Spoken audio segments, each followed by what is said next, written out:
Robert Swimmer, he has been following the crop circle phenomenon for many years, even though this is his first season in Wiltshire.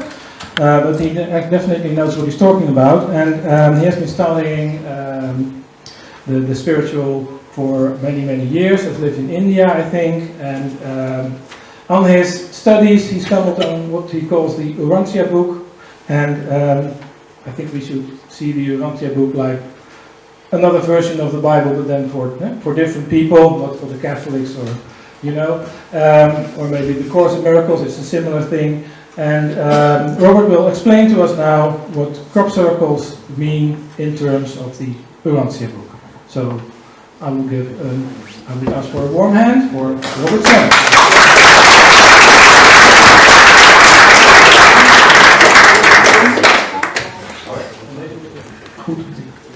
Ja. Dankjewel. Fijn dat ik hier iets mag vertellen over een... Oh, sorry. Happy to be able to tell something about my study today, and it sort of started in 1999 when I ran into these pictures. I was running into a bookshop for a dump shop for books. And it was the Atlas of the World by Philips, publishers in England. And they had actually another form. This is called the Hubble fork. These are all the star galaxies in the universe. And on this place, this here, I saw these four. I'm a bit nervous, as you can see. And I was flabbergasted when I saw them, because, they look like chandeliers. And what I noticed after this, that from about 2000, these pictures started appearing. So the case with the star galaxies, this Hubble fork is the next. These are all the star galaxies in the universe, the ellipticals.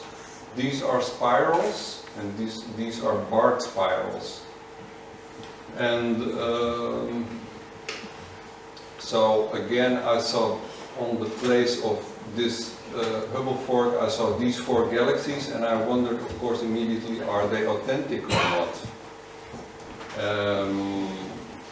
And what if they are, etc. And then the next year or half year, 1.5 years later, I met a friend who told me about the Urantia Book. It's a channel text. It's a channel text which appeared in the first half of the previous century. Who the person was who gave this text through is a mystery, but you could compare him probably with somebody like Edgar Cayce. Probably some of you know him. He was a very well-known medium in the first half of the previous century, and helped out a lot of people with serious health problems. And he died in 1945, I think. But so it was never really clear who it was that was responsible for the Urantia Book. But anyway, it came out in 1955. And slowly, it became more famous. And by now, I think it's translated in about 18 languages. English, then Spanish, French, and in 1979, after a group of people in The Hague working on the text for 10 years, it appeared in 1979 in Dutch also. And I ran into the book in 2001. Sorry, old chap. Again, like I said, 2 years prior to that, I ran into these gorgeous pictures. And at first I just felt like I'm going to put this atlas away and start studying this Urantia Book. The Urantia Book is actually is made out of 4 parts. The first 2 parts is about our place as a planet in the universe. And the third part is about the history of our planet, the our planet is called Urantia in the book. And the fourth part is about the life of Christ. It's a remarkable story, and the fourth part is actually a third of the whole book. The story in this Urantia book is, one of the important storylines is that, in fact, it's a bit similar to what scientists think these days, namely that there is multiple universes. Urantia book states that there are actually 7 huge star groups, the so-called super universes, and we are said to be part, according to the book, of the 7th super universe. And these super universes exist again of so-called local universes, the smaller groups. And to give you an example of how much we're talking about, how much space and number of planets, each local universe is eventually meant to contain about 10 million evolutionary worlds, so worlds where, like our planet. And right now, the book says that our local universe has a little over 3,840,000 inhabited worlds. And once every in the lifespan of such a local universe, the creator son, the so-called, let's say, the spiritual guide, the spiritual leader of such a local universe, so-called creator sons, incarnate as a man of flesh and blood. And according to this book, this happened 2,000 years ago. And so we have arrived by now in the 21st century, obviously. 20th century, the crop circle started around 1978. And in this book, in the second part of the book, the Celestial Artisans are mentioned. There's many different celestial groups mentioned in the book, like the life carriers, solitary messengers, all kinds of names. And the Celestial Artisans, I think, are the same as the balls of light that have been spotted through the years by several people. And sometimes like a butterfly, sometimes like a skippy ball, and obviously they sort of seem to want to confuse us. And that's what spiritual teachers do actually also. I'm sure some of you have heard of people like Krishnamurti, Osho, Yogananda, these people. They're very beautiful, very lovely to listen to, but they also, you know, confuse people a lot. And that's sort of their technique to make us more strong in ourselves. So according to the Urantia book, the spiral galaxies are meant for evolutionary life, and the elliptical galaxies are meant for spiritual, celestial life. And the fact that they exist in different forms, like this one is huge, M87 in scientific language. Recently there has been this well-known picture of the black hole that was put on, first time on the picture. It was the center of this M87.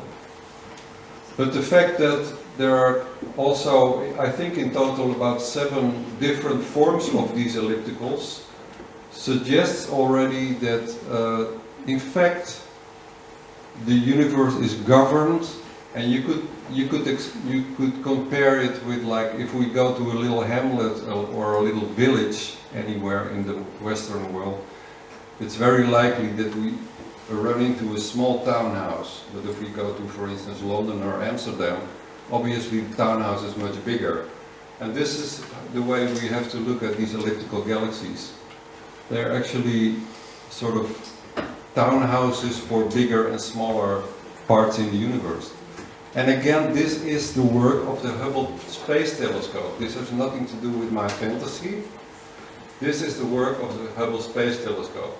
Because I told you in 1999 I ran into these pictures, and in 2006 I made a phone call to London, got to talk with a very friendly editor, James Mann. And I just asked him, where do these pictures come from? Are they animations? Are they what? No, he said, these are pictures of the Hubble Space Telescope. So what we see again and since about 2000 is that these pictures are put under the table, with all respect for science, but they're not playing a very honest game in that sense. And yeah, so I think something lovely is going on, because science, you know, is getting more and more beautiful equipment, and they get sharper and sharper images. So obviously they have to do something with that. So I just heard this is the 5th night here. The Urantia Book is the 5th epochal revelation, which means like the 5th really important event that happened on this planet since the first people started walking on the planet. And we see a wonderful example, apparently the Celestial Artisans first, I don't know how many days were between these, maybe a few days. Does anybody know? A few days or a week, whatever. No, just another day. Days. More days. Days, yeah. So here we see, they're actually a very funny figure, like this is almost masculine, you know, the top of the figure. And then the bottom is almost like a ballet dancer. It's like a she. And the next one you see here, suddenly the 5th form is there also with a nice little stairs, and the 5th epochal revelation is pictured here, according to my interpretation at least.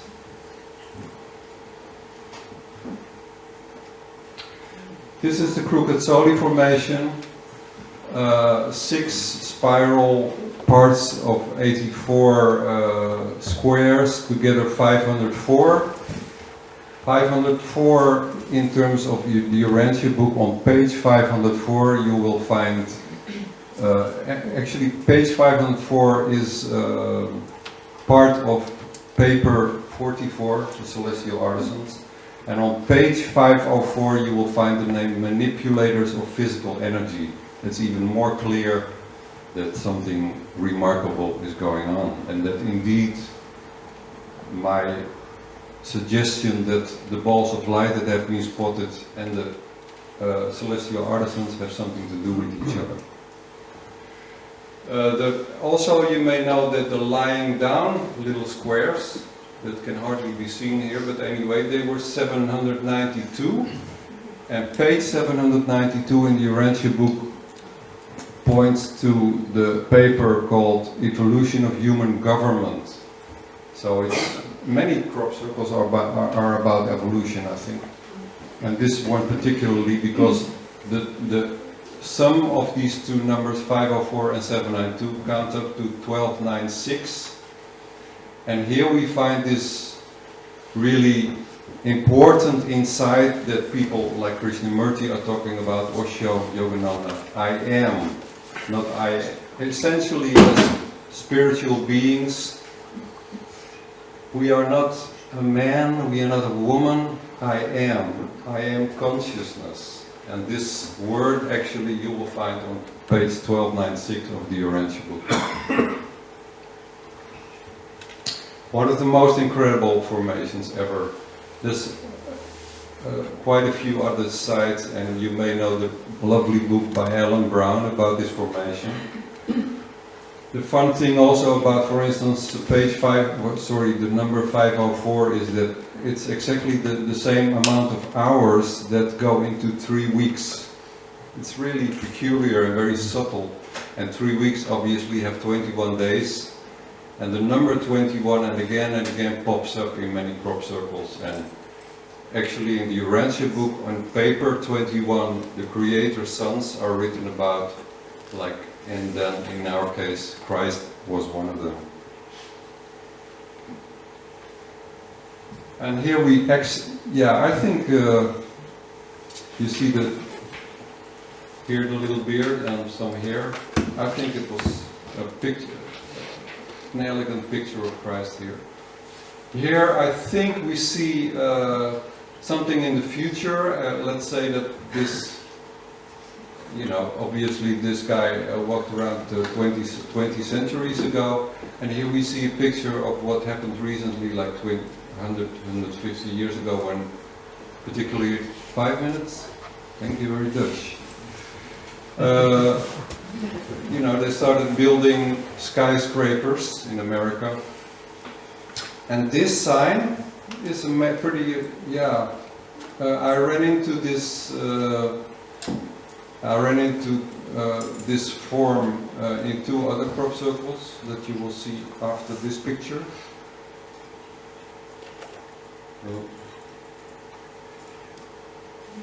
This one is also directly referring to the birthday of Christ. Christ is very central in many formations. You may remember also the huge cross that was there, I think in 2008 or something. And here we see the spider web, and here, well, the attachment obviously are 10 in total. And this formation appeared 11th August 1994. And according to the Urantia Book, the year 0 did not exist, and Christ was born 7 BC. So to figure out how many years it was ago since 1994 that he was born, you come to 2000. So, and they're not putting this out exactly on 21st August just to make us think again, you know, that they're really good in pushing your button. But it's great because I have experienced that just make you think, you know, it's, yeah, great. This is a picture of 2 celestial groups. I told you already about the Celestial Artisans. If you count these balls with the neat little tufts in the middle, you come to 20 on the outside and 24 on the inside, 44. And no, what did I say? No, not the Celestial Artisans, sorry, the life carriers. This is 20 on the outside and 24 in the middle, and the double-edged knives, or whatever you want to call them, S forms, they seem to be pointing to the Celestial Artisans. 20 on the outside, 24 in the middle. So there's actually 2 important celestial groups that we have a lot to do with on an evolutionary planet like ours. The life carriers, which I think are not only responsible for bringing life to planets when they are ready for it, but they are also responsible for a phenomenon like reincarnation. But they don't mention that in the book. But obviously that's a phenomenon that is, particularly in America, they're really seriously researching it, and it puts a totally new perspective on human life also, of course. This is the form I told you about before, also in the picture of Christ. It's a bit of an odd form and not very elegant, but it seems to emanate something about like the sun or a star here, and this seems to be an X that shows us time. And then in the next slide, this is again, it's not a particularly pretty formation, but we see all kinds of layers of information here. Here you see the form that I just showed you, and also in the picture of Christ, here again the sun and the line of time. If you look well, if you count all these standing parts of crop, you come up to 36 again, which is, like I said before, the number of the life carriers. And if you look at the different parts, obviously this is a small part, biggest, and obviously that's evolution. Some are, you know, poor, have maybe not even any land. Some have a little land, more land, etc. This is again a lovely way to put out evolution. And then there was something else very subtle. If you look at the central bulge and then this stripe with downed crop, you actually see people, and they actually seem to sit on each other's lap, 12 in total. Which I think could be a lovely way to say, you know, as a planet evolves, as a planet becomes more and more grown up, people start having a good time. And that's what we see happening in spite of all the nutcases that, you know, reign the planet here and there. This was 20 years ago. A group of Japanese made a wish, and I suggest we make a wish once more together. Shall we do it?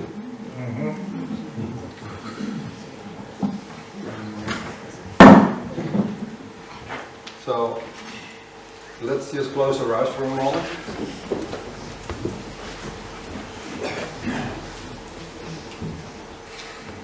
So, dear friends up there, if you're listening, maybe if you feel so inclined, help us to enjoy another lovely formation, preferably in the environment of Silbury Hill, because that's where I'm staying.